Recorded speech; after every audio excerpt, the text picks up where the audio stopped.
안녕하십니까. 오늘 그 조작미터, 뭐 리얼미터나 조작미터나 뭐 저는 그렇게 보니까 이 리얼미터의 그래도 이게 뭐 아무리 조작된 좌파 여론조사 기관인데 김어준하고 동기니까요. 뭐 그래도 이게 한번 참고할 만한 부분이 또 의미 있는 게 또 나오니까 오늘 리얼미터가 지지도를 조사했는데요. 한덕수 대행에 대해서 엄청난 첫 조사인데요. 폭발적인 지지율이 나와버렸습니다.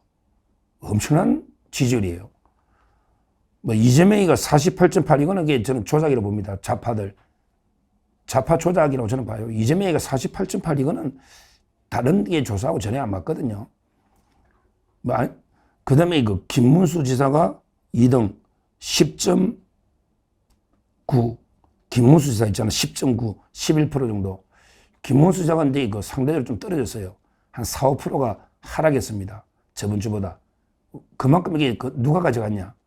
바로 근데 3위가요. 깜짝 놀랄 정도로 3위가 한덕수 대행이 8.6입니다.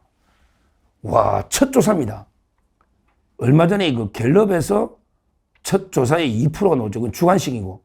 갤럽은요, 주관식이기 때문에 아니, 무응답, 모름이 30%야. 그러니까 갤럽은 이게 곱하기 한 2배 가까이 해야 지지율인데, 무응답이 뭐 한 30% 넘으니까, 주관식이니까. 근데 리얼미터는 이제 ARS 조사인데, 이렇게 후보를 불러준다고. 첫 아마 한덕수를 넣어봤겠지. 넣어보니까 근데 8.6이 넣어버린 거예요. 첫 조사에. 그 다음에 4등, 한동훈이가 이제 6.2. 한동훈이가 6.2. 그 다음에 홍준표 시장은 5.2. 이렇게 4강 5.2. 그 다음에 뭐 이준석이 3. 유승민은 안 노는데 2.7. 이거는 안 뺐으니까 2.7. 오시온도 안 노는데 2.6. 그 다음에 안철수가 2.4. 저쪽은요. 저쪽은 이제 이재명 빼고 나면 없어. 김경수가 1.3. 김동연이 1.2. 김도가 0.9. 이게 뭡니까? 3명이 전부 1%야. 근데 이걸 그대로 믿을 수는 없어요. 나중에 민주당 경선 분석하겠지만 이재명이가 저는 한 75에서 80 정도 보거든요. 75에서 80. 그런데 요거는 이제 리얼미터 조사는 김경수 1.3, 김동연 1.2, 김두관 0.9 이래 한심하죠. 그 다음에 우리 우파 쪽에 유승민하고 오세훈이가 2.7, 2.6인데 요게 어디로 갈까? 요게 한 5% 약간 넘잖아. 이게 판세를 어떻게 바꿀까? 이런 이제 분석 포인트도 있고요. 안철수는 이제 2.4입니다. 4예요. 여기서 이제 다른 거는 뭐 저는 큰 의미가 없다 보는데 한덕수 대행이 상당히 지금 폭발적인 상승세다. 이거는 이게 분명한 것 같아요. 왜냐하면 이게 가상 양자 대결에서도 이재명과 가장 근접하게 놓았습니다. 며칠 전에. 뭐 김문수 여러 명 넣었을 때 가상 양자 대결에서도 한덕수가 1위로 놓았어요. 근데 이번에 리얼미터는 김문수 지사가 10.9, 11이지만 첫 조사인데 8.6이니 다음에는 어떻게 될지 모르죠. 다음 주에는. 완전히 한덕수 태풍이 불고 있는 거예요. 그럼 이 문제를 어떻게 봐야 되느냐? 크게 이제 이거 두 가지 시각이 있어요. 뭐냐면 이제 한덕수를 자꾸 차출 이래 놓으면 추대. 그러면 이게 국민의힘의 경선이 흥행이 안 되잖아, 실제. 그러니까 근데 이게 자행이다. 흥행이 안 되니까 이게 우리가 스스로 각의지하지 자꾸 이게 한덕수가 출마한다고 하지도 않는데 괜히 이랬다가 흥행 뒷맛 빼는 거 아니냐. 좀 이렇게 경계하는 이런 목소리도 많이 있어요. 그 다음에 또 어떤 한편에서는 아니, 그래도 이게 가장 확실한 필승 카드를 찾아야 되는데 기존 주자들이 이재명을 못 꺾으니 오죽하면 한덕수 대행 차출 이게 노겠냐. 어떻든 저떻든 누가 되든 이게 이재명이만 꺾으면 되는 거 아니냐. 이런 데 찬반 양론이 있는 거예요. 뭐 저는 개인적으로 이야기했죠. 일단 국민의힘 흥행에 최선을 다해야죠. 국민의힘 흥행에. 그러나 이게 한덕수 대행 카드도 우리가 버릴 필요는 없다. 왜? 왜냐하면 이게 최후의 또 카드가 있어가 나쁠 건 없잖아요. 나쁠 건 없잖아요. 저는 뭐 다양한 우리가 상상력을 발휘해서 가능성을 열어놔야 된다. 이런 입장이에요. 열어놔야 된다. 실제 좌파들이 그 패널들 물어보면요. 옛날에는 이게 누가 좀 제일 부담스럽냐면요. 옛날에는 이제 그 한동훈이라고 하는 사람이 많았어. 왜? 자기들이 볼 때는 이게 내란으로 이게 선거 치료를 하는데 한동훈은 어떤 계엄을 막았으니까 내란 프레임이 안 통하잖아. 그러니까 이제 이거 한동훈이 좀 부담스럽다 이랬는데 지금은 이제 이거 한덕수가 가장 그 부담스럽다. 이렇게 그 민주당에서도 이야기하고 있어요. 왜 부담스럽냐? 한덕수도 이게 이거 내란 프레임 공격은 좀 어려워. 왜? 국무회의를 뭐 이게 한덕수가 계엄을 찬성한 것도 아니고 이게 실제 한덕수는 이게 말렸다고 뭐 정은도 그렇게 이야기하고 실제 탄핵도 7대1로 기각돼 버리고 이러니까 이게 내란 프레임 공격이 안 먹히는 거죠, 잘. 말이 안 되는 거지. 그리고 이제 이거 또 고향이 호남이다 보니까 지금 이재명이가 이번에 담양 군수를 조국 딸한테 뺏겼잖아. 이것만 봐도 이거 호남에 이재명 뿌리가 약하다고. 근데 한덕수가 나오면 조금이라도 뭐 그런 데서 이게 많이 가져오는 건 아니야. 근데 고향이다 보면 이게 그 전부 몇 프로라도 어차피 박빙의 승부면 호남 표도 좀 가져올 수 있다. 이렇게 보고. 그 다음에 이거 노무현 때 총리까지 하니까 이게 약간 이게 중도 좌파들도 올 수가 있는 거예요. 또 한덕수가 오면 이낙연까지 온다고. 이낙연은 이게 그냥 딸려온다고. 같은 고향에. 또 이게 연대 하재껴.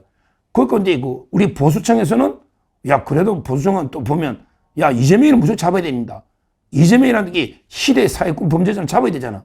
그럼 이게 뭐 고양이 색깔이 좀 마음에 안 들더라도 나는 이게 뭐 그냥 흰 고양이를 좀 좋아하는데 아이씨, 나는 이게 검은 고양이라도 지만 잘 잡으면 뭐 어쩔 수 없잖아요. 나는 원래는 내가 흰 고양이를 좋아해. 또 이게 우리 뭐 황색 고양이를 좋아하는데 근데 그 황색 고양이보다 질을 더 확실하게 잡는 검은 고양이 있으면 간단 말이지. 보수층도. 이러면 이게 그 한덕수가 상당히 그 대안이 될 수도 있겠다. 따라서 이게 미리 우리가 어떤 가능성이든 우리가 막을 필요는 없다. 이 말씀을 드리고요. 그 다음에 그 우리 한동훈계에서 그 김종혁 최고위원 했던 김종혁. 자꾸 한동훈계에서는 이게 그 한덕수 대행이 뭐 윤석열 대통령하고 이제 김건희 여사 작품이다. 이거는 진짜 아닙니다. 아니에요. 제가 이게 직접 믿을 만하게 직접 제가 대통령 측에 확인한 겁니다. 뭐냐? 대통령이 처음 좀 섭섭한 게 있었어요. 한덕수 총리가 계속 뭐 계엄이 국무회의가 진짜 적법한 게 옛날과 같은 게 완전히 뭐 통상들이 국무회의 좀 달랐다 이러니까 대통령도 기분이 안 좋죠. 그렇잖아요. 물론 대통령이 총리 지명해서 3년을 왔지만 계엄 전국에 한덕수 대행이 몸을 던져 막은 건 아니잖아요. 탄핵을 막거나 그건 아니잖아요. 따라서 이게 좀 섭섭함이 있었는데 그러나 이게 그 친윤계 의원들 있잖아. 뭐 윤상현부터 이런 대통령실의 또 참모들도 계속 그 한덕수 외에는 이게 이재명 잡기 어렵다 하니까 지금은 이제 그 대통령은 조금 이게 관망을 하면서 모든 카드를 이게 대통령도 미리 다 결정을 내릴 필요 없잖아. 과연 이게 거대한 민심의 흐름이 어디로 가는가 대통령도 예의주시하고 있거든요. 뭐 일일이 대통령이 여론을 만들어가고 막 발언할 수는 없잖아요. 거대한 이게 여론의 흐름, 민심이 어디로 가는가 보고 한덕수 쪽으로 몰리면 할 수 없는 거지 뭐. 그러면 이게 한덕수도 나쁜 카드는 아니에요. 한덕수가 그렇게 배신자는 아니단 말이죠. 맞잖아요. 뭐 적극적인 투사로 막 윤상현처럼 싸우고 이건 아니지만 그러나 이게 그 대통령을 확실하게 배신한 건 아니야. 최상목이처럼 이게 2명 임명한 것도 아니고 뭐 3명도 임명 안 해가 탄핵까지 당하고 돌아왔잖아요. 한덕수도. 그러면 이게 대통령 입장에서는 충분히 용인할 수 있는 카드죠. 카드잖아. 또 이게 정통성도 있고 3년 동안 총리했으니까. 이런 이제 과정으로 지금까지 온 거지. 뭐 처음부터 이게 뭐 김건희 여사나 또 이렇게 그 윤 대통령이 한덕수를 막 차출해가지고 뭐 한동훈이 막으려고. 뭘 한동훈이 막으려고 합니까? 한동훈은 어차피 결선에서 안 돼. 어차피 안 되는데 말라고 한덕수 통일 막냐고. 그 자기들이 너무 과대평가해. 아니 한동훈이가 국민의 경선에 될 가능성이 없는데 그걸 막으려고 한덕수 대행을 끌어들여 있다. 터무니없는 괴담 가짜뉴스잖아요. 맞잖아요. 지금 국민의힘이 80, 90%가 대통령을 지지하고 그다음에 탄핵에 반대를 했는데 한동훈이가 이게 후보될 가능성이 없는데 한동훈을 막기 위해서 한덕수를 끌어들였다. 김건희 여사나 특히 꼭 기성전 김건희에서 하면 또 먹힐까 싶어서 이런 괴담을 퍼뜨리고 있는 겁니다. 그는 제가 자신 있게 확인해 봤기 때문에 그런 의도는 전혀 아니다. 이 말씀을 저는 분명히 드리고요. 하여튼 여론조사가 가상양자 대결이나 오늘 리얼미터에 한덕수 태풍이 불고 있다. 다음 주는 이게 또 15%, 20%인지 모르는 거예요. 이거는 모르는 거예요. 그러기에 우리가 면밀하게 여론 흐름은 지켜봐야 되고 우리가 모든 가능성을 미리 차단할 필요는 없다. 김문수 대표의 인터뷰나 나경원 의원도 그랬잖아요. 단일화 하겠다. 내가 국민의 후보 되면 그러면 이게 한덕수가 단일화해서 국민이 원하는 이길 수 있는 후보 되면 이게 서로 욕심이 뭐가 있겠습니까? 맞잖아요. 어떻게든 이게 이재명을 막고 윤석열 정권의 정통성을 개성하는 이게 필요하니까 저는 다양한 가능성을 열어놔야 된다. 이렇게 말씀드리고 제가 두 가지 오늘 리얼미터 조사하고 그다음에 특히 한동훈계에서 마치 김건희 여사까지 개입해가지고 자기들이 후보 될 걸 대비해서 한덕수 띄우기 나섰다. 이런 게 하여튼 이 캠프는 스스로 과대평가를 하는 자기들이 마치 후보가 될 가능성이 있는 것처럼 이거는 아주 잘못된 가짜뉴스 괴담이다. 이렇게 분명하게 말씀을 드립니다. 감사합니다.